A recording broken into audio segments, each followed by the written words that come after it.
แต่ขึ้นเนาะรอถาแม่เพิ่นมาจ่ายเงินเนาะ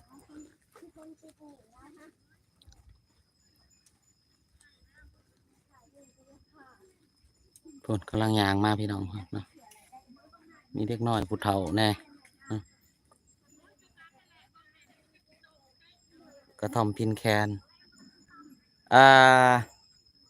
thank you so much my friend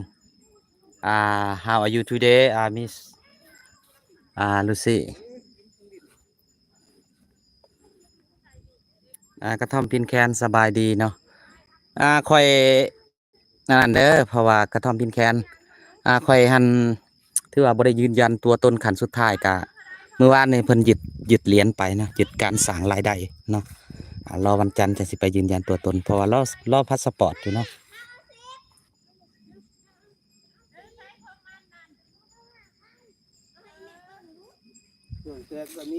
อืม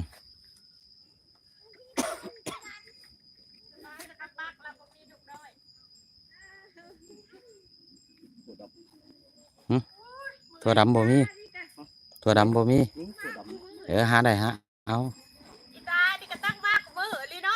อืม เรามาส่งถึงที่ดีนะเย็ดจิเข้าไปซื้อตลาดซิโนมันไกลเสียค่าน้ำมันอีกฮะเช่นเด้อบริถือเงินมาเงินอยู่เงินเป็น100,000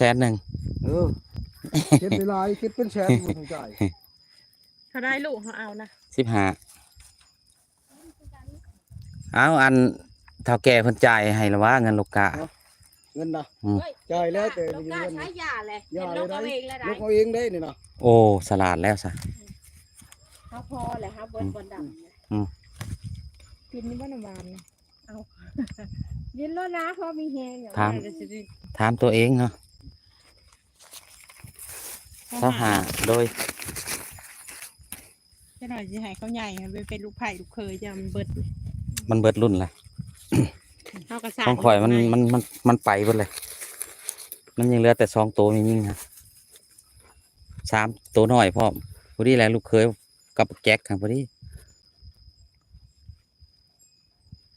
นี่ใช่ปลาเต๋เบิดเลยนะเพียงได้คนเฮ็ดละโง่เขาบอก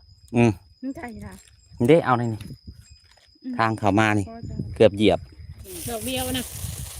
2 ไข่ดิได้ไข่ไปแนมเฮ็ดแน่แนมทางแน่ระวังต้นคุมหลดล่มเด้อแจ็คยังแกงเขียวหวานพวกขวาห้วยไข่ยังจะตะก้าว่าจะตาเดียวแล้วนะยังตาเดียวติพอชวนมาสิไปโลกกาให้นะครับว่ากับหน้าเช้าแล้วจองให้สิไปโลกกาให้นะทองปานใช่บ่ถึงเมื่อไหร่ปลากัดก้นแล้วว่าจะได้ยินเพิ่นเว้าอยากไปแล้วตัวเองบ่ให้ไปเนาะกะสิเอาแล้วก็ลกว่าตัวเองคนข้าวอยากดำเนาะจัดบ้านนั่นแล้วแต่ต่อให้เด้อหมูกับผ้าดำได้เนาะแม่นได้ป่ะหมูมีทงยางเด้อหมูไห่ก้ายังอยากไปลกก้าอื่นหุ่นเพิ่น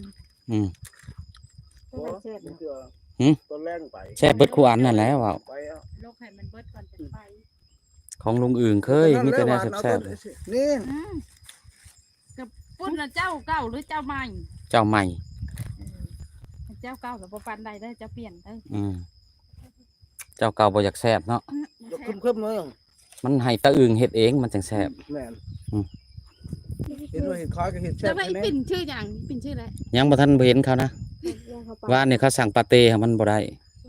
สั่งปาเต้มื้อนี้ก็บ่ได้บ่บ่ได้กับปลาท่องโกนเด้ทางเพิงสิเอาอย่างว่าสิเอาไปปุ้นได้ไงคนบ้านจังบ่เถียงกันมึงไปกินกระปุ้นมึงไปกินหวานของไฟของมันเลยกันแล้วเลยอันนี้พอมึงกินน้ำหวานกูกินกระปุ้น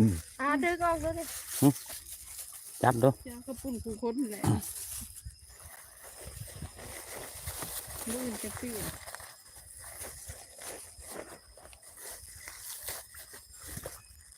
พี่ปาเต้ชาปาเต้แล้วมาให้จ้า4ของเจ้าไม่ยังอี